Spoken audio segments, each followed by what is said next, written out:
Coming up on Volusia Magazine, we're going behind the desk at the Daytona Beach International Airport. We'll discover how land management officials use fire to prevent greater devastations, and we visit area tattoo shops. Those stories and more coming up next.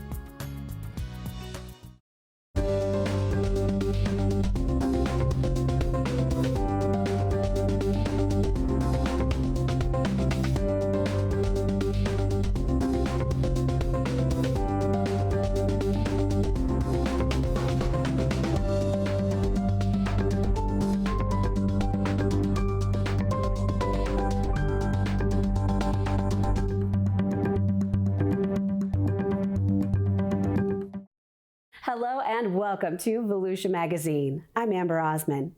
The Daytona Beach International Airport is in the midst of a major makeover to enhance the customer experience. Kate Sark takes us behind the scenes of all the changes going on at your hometown airport.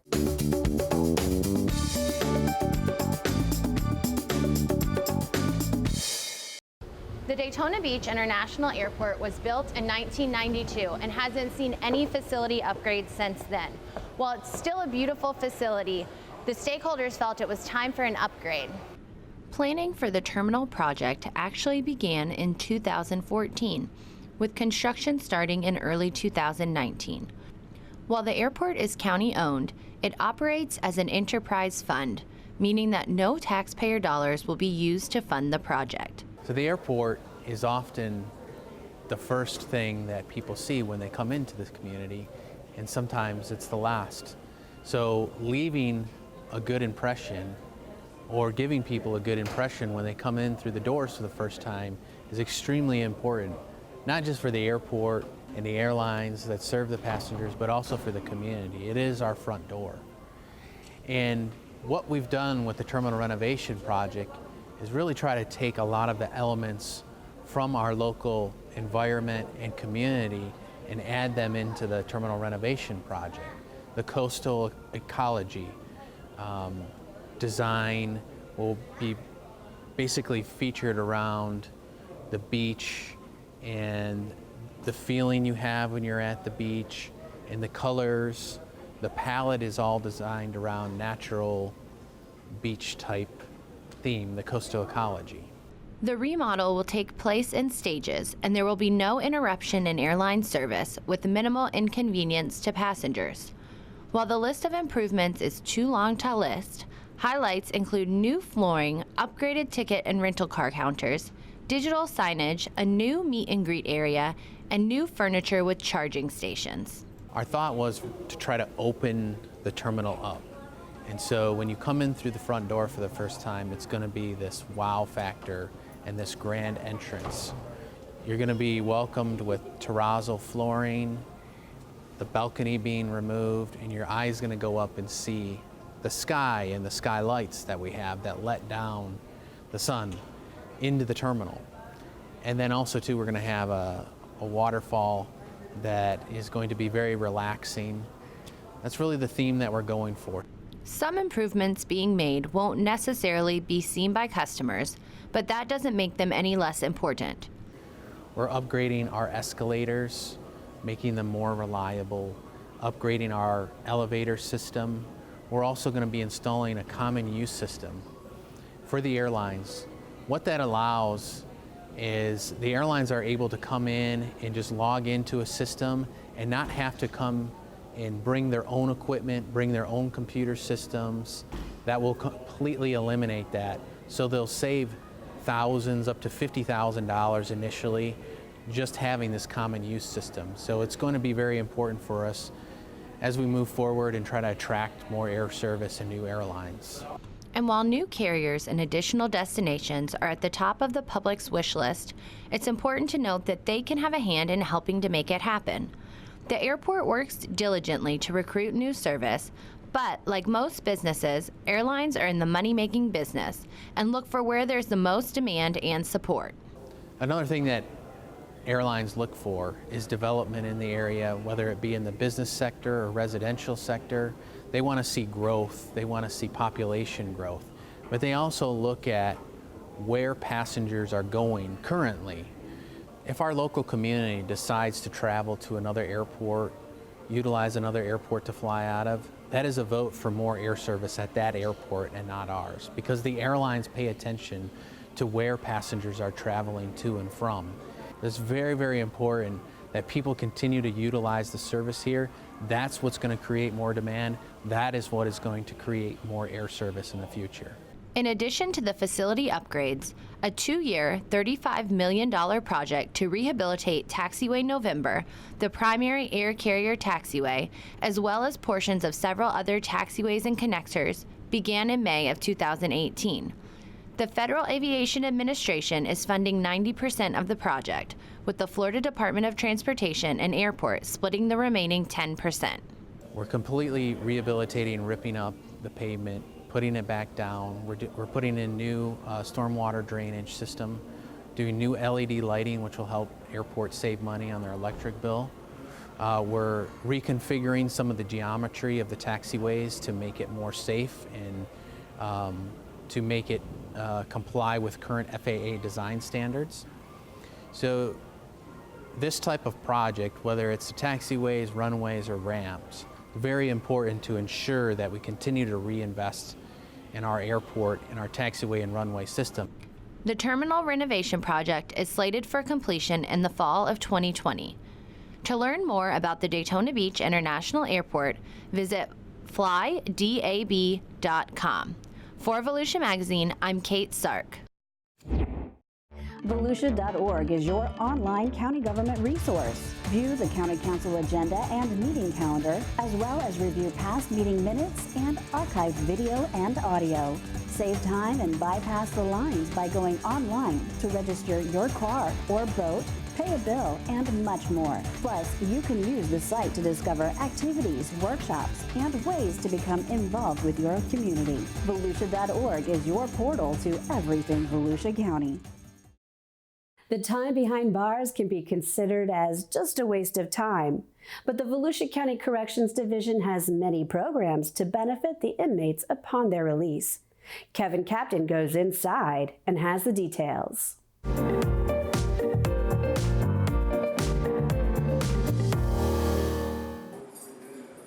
What is your perception of sentenced inmates and how they spend their day behind bars? Volusia County's Division of Corrections has many different work inmate programs, all benefiting the county, and they're also a huge contribution toward the rehabilitation efforts of our inmate population. Not every inmate can get into these programs, however. There is a multidisciplinary committee with strict vetting standards before an inmate is approved, and if any one committee member has any hesitation whatsoever, it's a no-go. But for those eligible inmates, Warden Larry Langdon explains how they're identified. Each inmate is asked what their talents are during intake as far as landscaping, electrical, welding. We seek that kind of information from the inmates and try to steer them in that direction. The vocational programs are outstanding for the inmates and also outstanding for the Division of Corrections. It's really a win-win. When you have the females working on the gardening program that are from seed to harvest, and that's going back into where the inmates are eating, that's a win. When you have the construction program with the greenhouse behind you, that's a win-win. When you have landscaping programs where people can wake up in the day, cut our 88 sites that we do throughout the community, and see the results of their efforts, it's a win-win. So there's a meaningful purpose for the inmates, and that makes their time just go by so much faster, and they actually feel good about it. The programs also include post-storm cleanup, seawall painting, pressure washing, and heavy equipment operation. From creative art, gardening, or even welding, each program is designed to help both male and female inmates succeed when they're released. And the size of the landscaping program led by Lieutenant Kastner is definitely a cut above the rest. We have a total of 88 sites that we cut around the county, which range from all different county properties, parks, coastal areas, libraries, fire departments. Many have expressed interest and gone out to work with other contractors. But I guess one of the areas that was untapped for so long was our females. Now we have 2 female truck crews going out. Women who've never even used a small lawnmower before are using professional commercial grade equipment, and they're going out and getting jobs as landscapers, an area of work that they never thought about possibly doing before, but they really enjoy it and they want to do it. It's very relaxing for them, and they're getting jobs in that field. What we're going to be doing today is we're going to be harvesting, because everything we're going to pick today, guess what we're having for dinner tonight? Then there's the gardening program, a cooperative effort with the county's Extension and Agricultural Center. This program teaches hydroponic gardening techniques, and it also saves taxpayer dollars by providing inmates with sustainable food products. You have 2,700 plants here right now. Yes. What is that like for the inmates, and how do you rotate it so that everyone gets a part of the meal on any given day of the week? Well, it's on a 7-week rotation. So currently the first week will be in the nursery when we plant them as seedlings. And then after that, they'll go into the system. So every week we're harvesting about 400 heads, and 400 will be planted on a 7-week rotation here. It's well known that the idle mind behind bars is never a good thing. And because there are an assortment of work inmate programs, some inmates get hooked on talents they didn't even know they had. And the community benefits might surprise you. So I've never crocheted before, and this is the first time I've ever even got this far. But this is going to be an infant preemie hat for local hospitals. They gave us this opportunity to relax our nerves and get in depth with our local communities. So it's a real eye-opener to know that I can make these little things for babies. Volusia County Corrections is recognizing creativity behind bars with the stroke of a brush. Warden Langdon, how did this beautiful piece of art come about? It's about identifying the talents of the inmates incarcerated. That's fantastic. The Division of Corrections is reshaping the way Volusia County looks. By capturing our inmates' abilities and aptitudes and applying them into the work inmate programs, the county is helping to improve the image of our beaches, parks, and public lands. These aesthetic improvements, like these amazing murals, provide longevity for years of visual enjoyment. And for the inmate, these activities foster a sense of purpose. With the many work inmate programs, Volusia County Corrections is promoting the rehabilitation of our inmates and simultaneously benefiting our communities. For Volusia Magazine, I'm Kevin Captain. The Volusia County Council meets on the second floor of the Thomas C. Kelly Administration Center, located at 123 West Indiana Avenue in DeLand. Public participation begins at 9:30 a.m.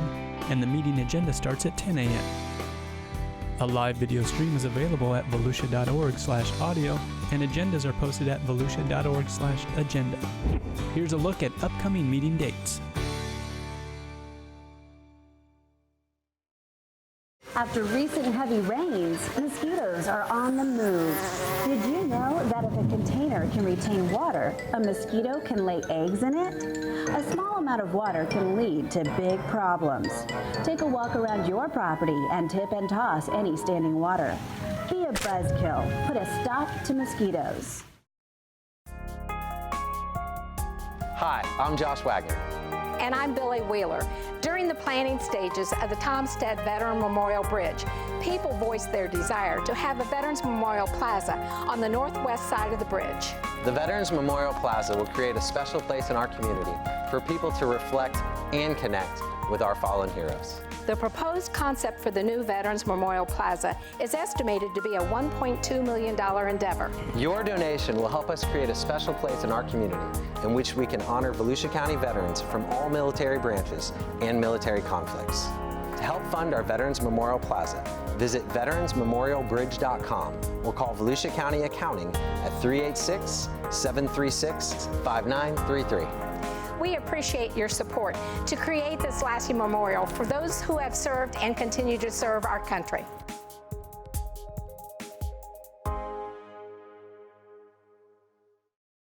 The popularity of tattoos have soared, and the Florida Department of Health inspects the tattoo establishments with the same scrutiny it would for many medical facilities. Dr. Holly Smith has more in Community Health Matters.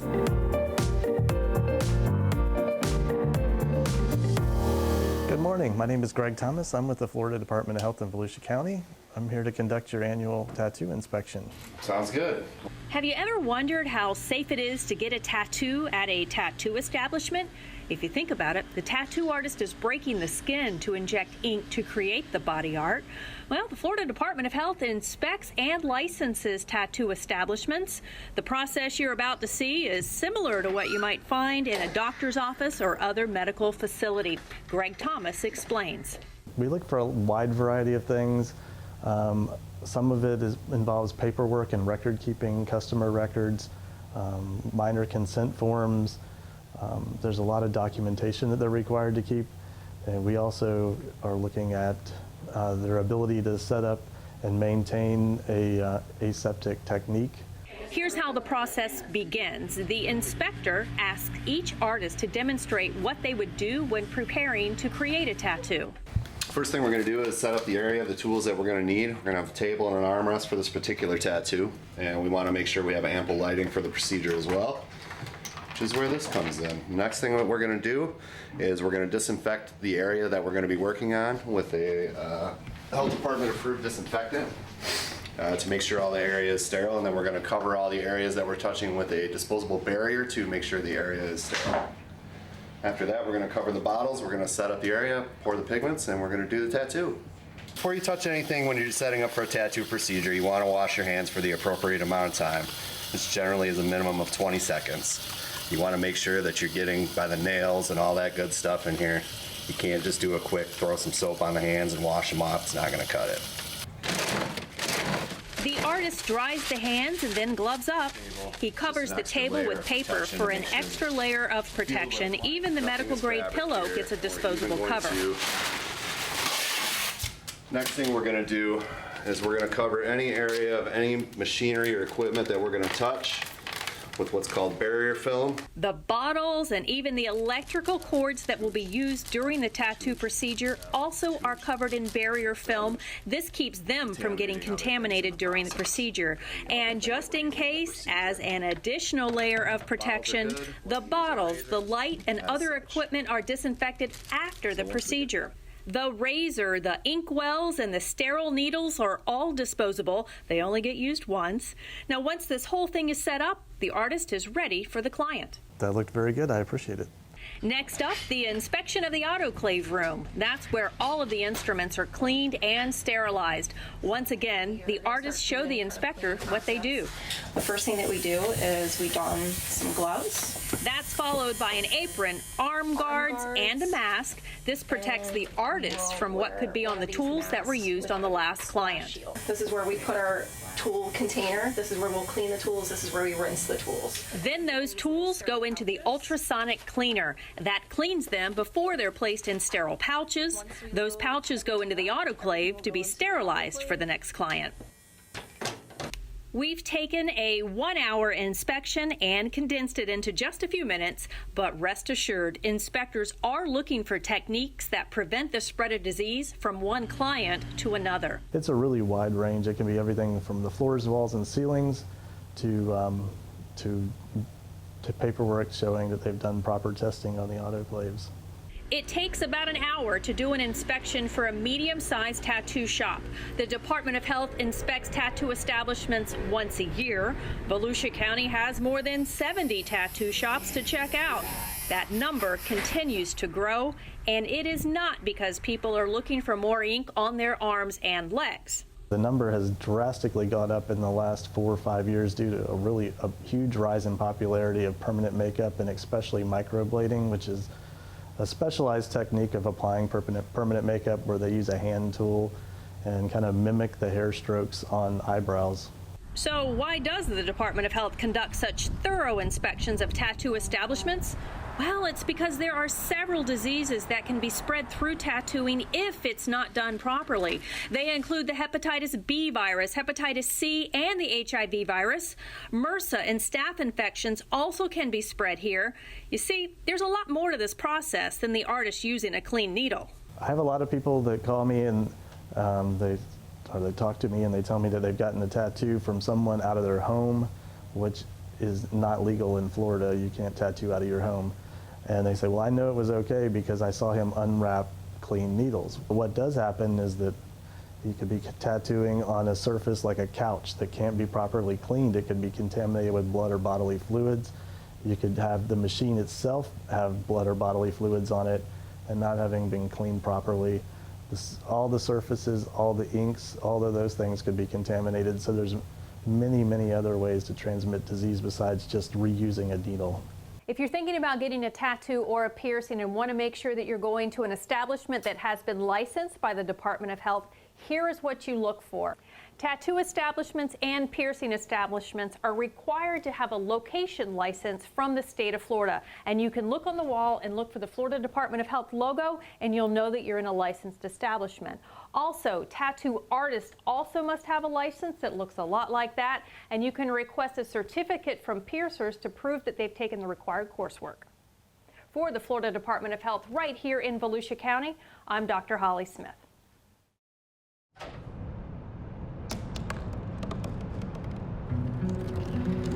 They said I couldn't dream. Called me a piece of trash and swore that's all I'd ever be.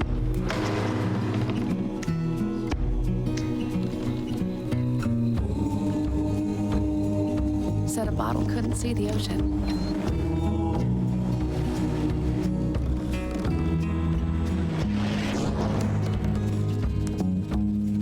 Give up.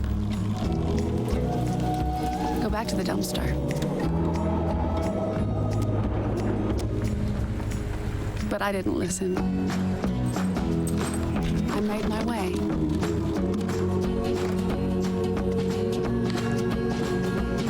And now, I am what I've always wanted to be.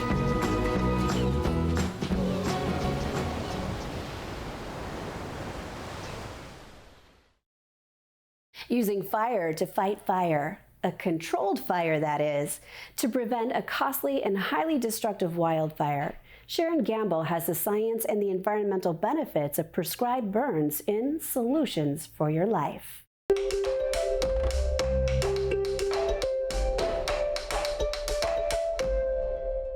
Welcome to Solutions for Your Life. I'm Sharon Gamble, and we're here today to talk about prescribed fire and wildfire and why it's important to you. First of all, economically, wildfire costs the taxpayer a tremendous amount of money nationally and locally whenever we have to fight fire, as opposed to the use of prescribed fire, which is much more cost-effective on dollars spent, and it greatly enhances the ecosystems in our surrounding area. We're currently standing in southeastern Volusia County, not very far from the urban population, although you wouldn't know it by looking around me. We are out today in what we call a natural regeneration type forest. That is, this meaning that these pine trees were not planted here, they were naturally occurring. We're looking at an area that was burned a year ago as opposed to an area that was burned 2 years ago. And one of the things that you're going to notice is it's hard on camera, I understand, but the vegetation here is much thinner and shorter than the 2-year stand. What you may not understand is that Florida evolved under a regime of fire. That is, for 12,000 years, lightning and created fires, and the vegetation that survived because of those fires. And all these plant species are adapted to the fire. So while you might think that fire is really a bad thing, we actually know now that fire is a good thing, and it's as normal as rain and sunshine and air. We're learning we have to put fire back into our landscapes. We've, starting about 1930, went through a process where we were trying to eliminate fire. And what we really did is we didn't eliminate fire. The fires got bigger and they got hotter and they got more destructive. So as prescribed fire practitioners in the state, we use a special set of parameters. It's very scientific, trying to control the effects of the fire, the direction of the fire, the intensity of the fire, so that we can mimic the natural role of fire in our landscape. And with that, it really supports a whole entire ecosystem, and the ecosystem revolves around the fire. So by burning off the vegetation, we're actually creating food supply for turkeys, deer, gopher tortoises, all sorts of wildlife that you don't necessarily think of. And when we have areas that we've excluded fire, that becomes a wasteland and it's devoid of wildlife. So actually fire is a way to help maintain our ecosystems and restore the natural beauty of Florida. Well, we're currently out in Longleaf Pine Preserve, and we are in an area where a wildfire rolled through here, and you can see the damage that you get with a wildfire as opposed to what we try to accomplish with prescribed fire. If you'll look at the dead trees, you'll see the black scarring or charcoal going up the trees. That's indicative of your flame length. That tells you how hot the fire has been. But this is a major disturbance when you have a wildfire because the situation's uncontrolled and so much damage is caused in the native environment. As a homeowner, the reason this is important to know is because it's helping to protect your home from the impacts of wildfire. Prescribed fire is not wildfire. Prescribed fire is a skilled application of fire to manage fuel loads and ecosystems while helping to ensure the safety of your home. When we use prescribed fire, we're actually managing the vegetation. In the prescribed fire world, we call this fuels, and the fuels will build up over time. And so by using prescribed fire, we're keeping the fuels burnt down to a lower level, so the intensity and severity of fires is not as much. Now, back in the '98 fire season, we had a tremendous buildup of fuels. What had really happened is fire got into the crowns or the tops of the trees, and you can't fight fire when it's in the crowns and the tops of the trees, and it just carried with the wind and was going into the edges of housing areas. Forestry and various entities really worked hard to try and maintain and keep the fire back, but if we don't manage these fires and we allow them to get intense, they could be in your backyard. Our Master Gardener program will continue to provide tips that you can utilize in your landscaping and around your house to help protect you and your family and your property and belongings. I'm Sharon Gamble with Solutions for Your Life. The Atlantic hurricane season begins June 1st and continues through November 30th. Be prepared and take time to develop your emergency plans. Stock a 14-day supply of non-perishable food, water, and medical items for your family. Identify special needs for you and your loved ones. Discuss and create an evacuation plan. Remember, shelter should only be used as a last resort. For more information, visit volusia.org/emergency. Stay connected with the latest Volusia County news, events, and updates on our social media channels. Like and follow us on Facebook and Twitter. Catch up with previous stories on YouTube, or just head over to our website, volusia.org. That wraps up this edition of Volusia Magazine. Thank you for spending part of your day with us. If you have any questions about the show, you can feel free to give us a call at any of the numbers you see listed here, or you can log on to volusia.org and click on the news tab at the top of the screen to find us.